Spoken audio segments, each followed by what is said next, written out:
distance from the forehead to the back of the skull is long in relation to the overall height of the cranium, and that's something that you see quite frequently in certain populations, one of which is ancient Egyptians. Another would be black African groups, well, also certain populations, one of which is ancient Egyptians. Another would be black African groups. Ancient Egyptians, black African groups.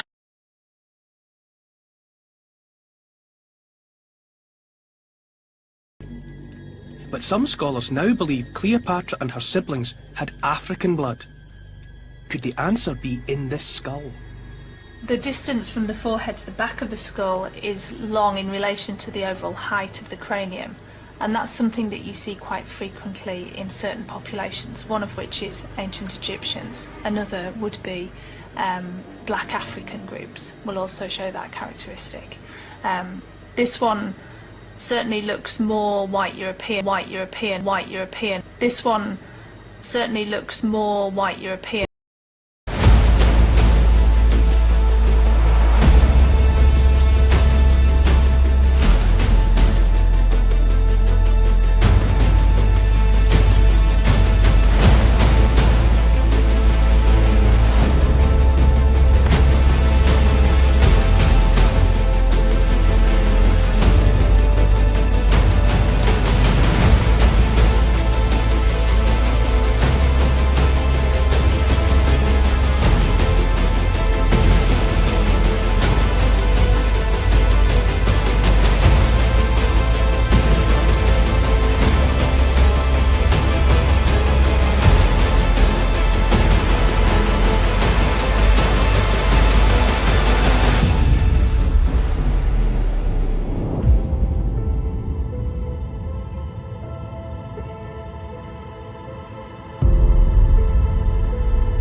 Our next story involves two personal interests of mine: osteology, because I have a master's in it, and Queen Cleopatra VII of Egypt. I actually had a chance to speak with paleoanthropologist Dr. Weber, who's led the research team in a detailed morphological and genetic analysis of the newly rediscovered cranium from the Octagon monument at Ephesus.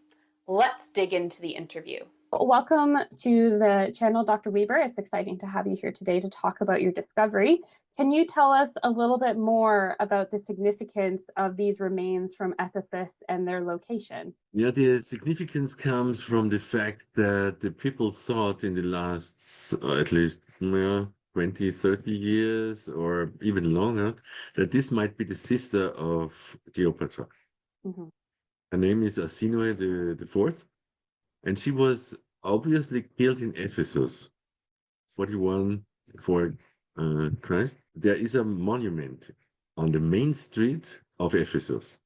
It's a real monument that is very outstanding. It reminds to the pharaohs of Alexandria. It is built like an octagon. There was always speculations that the octagon was built in the memory of Arsinoe, because she was an Ptolemaic or Egyptian princess, and she was killed in Ephesus, and so people thought she might be buried there. And in 1929, some people went into the building, they dug it up, and found a sarcophagus, which was completely filled with water. And then they took just the cranium out, just the skull, and brought it to Germany. They left the skeleton there, and then they tried to investigate it with the means that they had at this time. But this guy who took the skull out, his name was Kyle, he took it then to Austria because he got a job as professor in Vienna. Mm-hmm. And so the skull ended up in Vienna, and in 1953 it was a publication on the skull, also with the means that could be done in 1953, just describing it, roughly, but they didn't find much on it. And also speculating it was a female, and it might be between 16, 17 years old. And so that fitted also to the story of Arsinoe. And then later in the 90s, another archaeologist was going into the building and found the skeleton, but in another place, not in the sarcophagus, but in an anteroom of the grave chamber. And then the story came up, well, this must be Arsinoe, the sister of Cleopatra. And since then, many other stories have developed, other publications have developed. And it was almost certain the rumors got bigger and bigger and bigger. There was not much data. It's just rumors. And the hope of the people that worked with it, that this might be the sister of Cleopatra, which would have been super. But as we found out, it isn't. Yeah. And so I remember reading the paper, you discussed how the skull came to, or the cranium came to Vienna, and then kind of, I presume, went into a storage box somewhere in a room and was kind of forgotten about for a while. So can you tell us a bit more about how you became involved in this project, or how it was decided to do this project? Yeah, there was a book coming out by two archaeologists on Arsinoe. And they asked us whether we have the skull in our archive or not. And so we looked for it because since 53, nobody cared about it. It was just in our basement, and we stored it in our archive. And we looked for it and we found it, and they could take photographs, and they put these photographs in the monography about Arsinoe, also claiming, well, this must be the sister of Cleopatra. And so then I thought, well, there's so much rumors about it, and we just grew much bigger in the last 3-4 years. We have now all the things, the disciplines that you need to go further with this kind of analysis. So we have ancient DNA, we have carbon-14 dating, and all this stuff. And of course, we have the morphological and pathological knowledge to work with it. And so my decision was, okay, look at it and see what we can do with the modern methods now.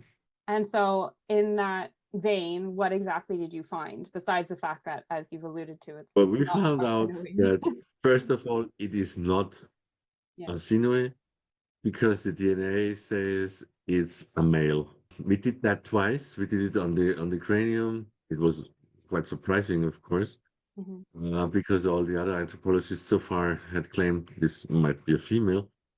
And we did it twice. We did it also with some bone powder that we still had from the skeleton. Both samples delivered the same results. So it's definitely a male. And we worked on the skull with all our methods that we have. We did micro-CT, microcomputer tomography. We looked deep into it. We found that this individual was between 11 and 14 years old. So it was a young boy. And we found out that the skull is really weird. There were some developmental disorders. For instance, there was a suture on the cranial base that usually fuses with 65 or so. Yeah? So in the age when you retire. But in this 11 to 14-year-old boy, it was already fused. And that was the reason why it was very distorted. It was asymmetric. But the most striking thing that we found was that his upper jaw, we call it maxilla, the upper jaw, had a really strange angle in comparison to the cranial base. And so this is a disorder that led to mastication malfunction, for sure. And we saw that looking at the two teeth that were still there. There were this first permanent molar. That's the one that comes out when you go to school, 6-7 years. Yeah, it's the first of the permanent teeth that erupts. And that is longest in use usually. But in this case, this tooth was not used at all. But another tooth, the first premolar, which comes out 4 or 5 years later, was heavy in use. and was also distracted by cracks. We could see in the micro CT that it's cracked, it's very worn, and it was overloaded. So this guy had a very unusual type of mastication of bite. Yeah, he couldn't really chew properly. And there were some other disorders. So I don't know what he had because our genetic data is not good enough at the moment to tell that. But there is a syndrome, it's called Treacher-Collins syndrome. Mm-hmm. You can Google it.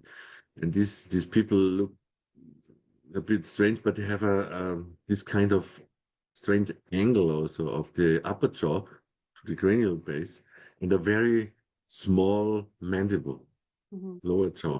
Yeah. So you can get a feeling of what this guy might have looked like. And that's the really strange thing here. We have this fantastic building on the main road of Ephesus. Mm-hmm. It's like Fifth Avenue of New York, right? And there's a super building that remains the Pharaohs of Alexandria, like an Egyptian building.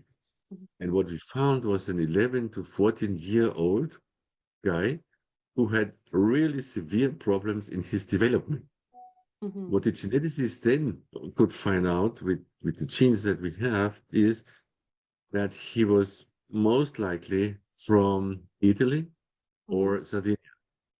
So it's not unusual to find a Roman. It's a Roman Yeah. boy, basically, Yeah. that was in Ephesus 2000 years ago. But the surprising thing is, why was this guy buried in such a prestigious building?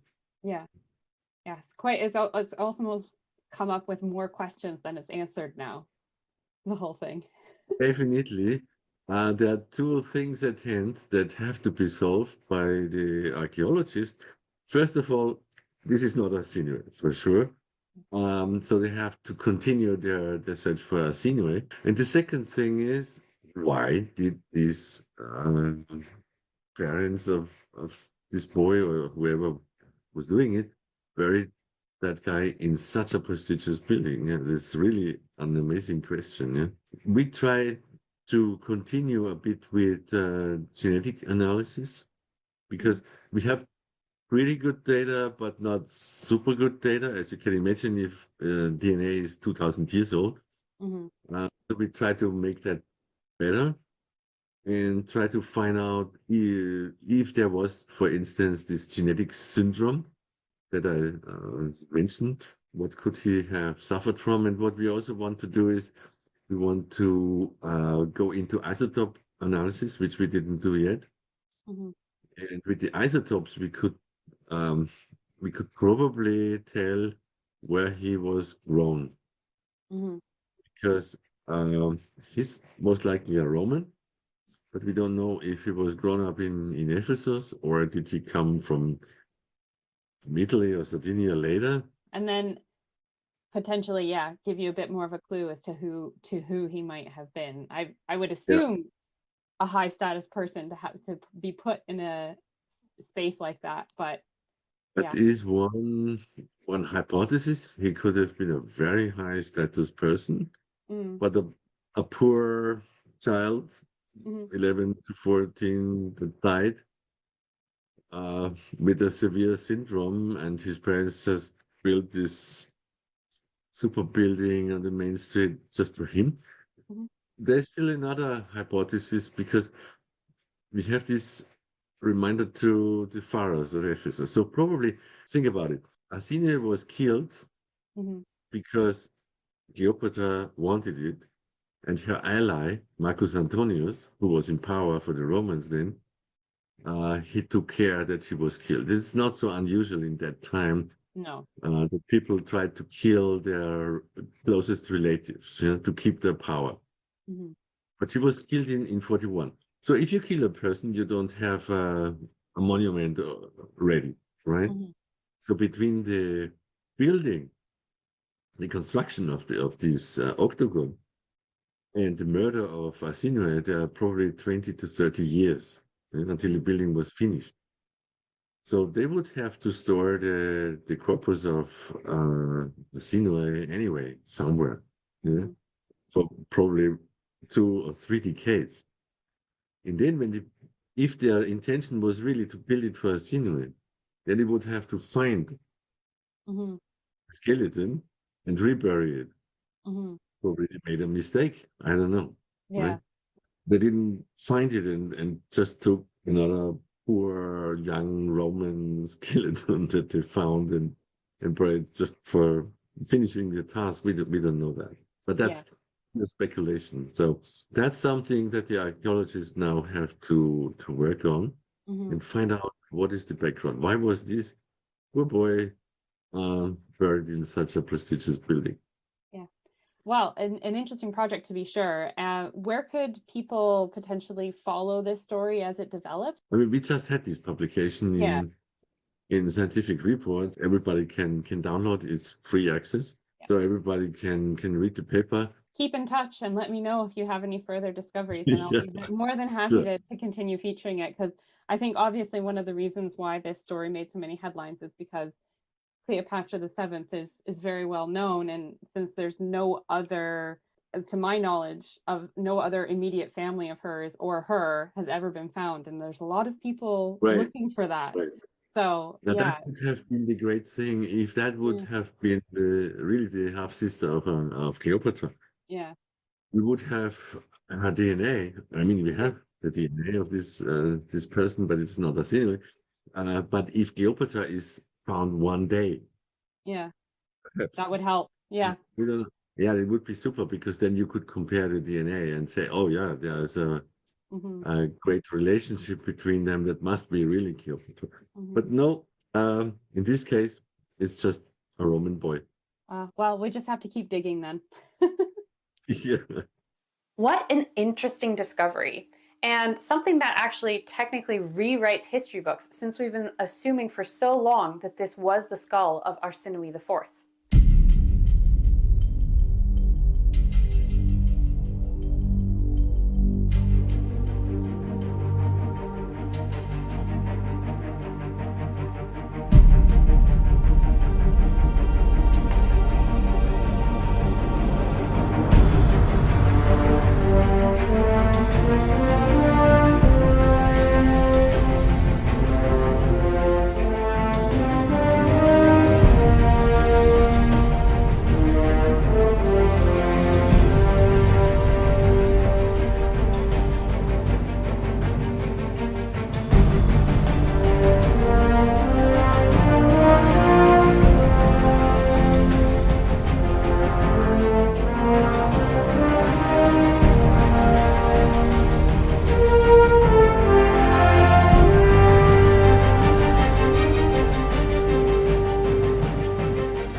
Channel has done such a good job at educating people about the differences in African phenotype.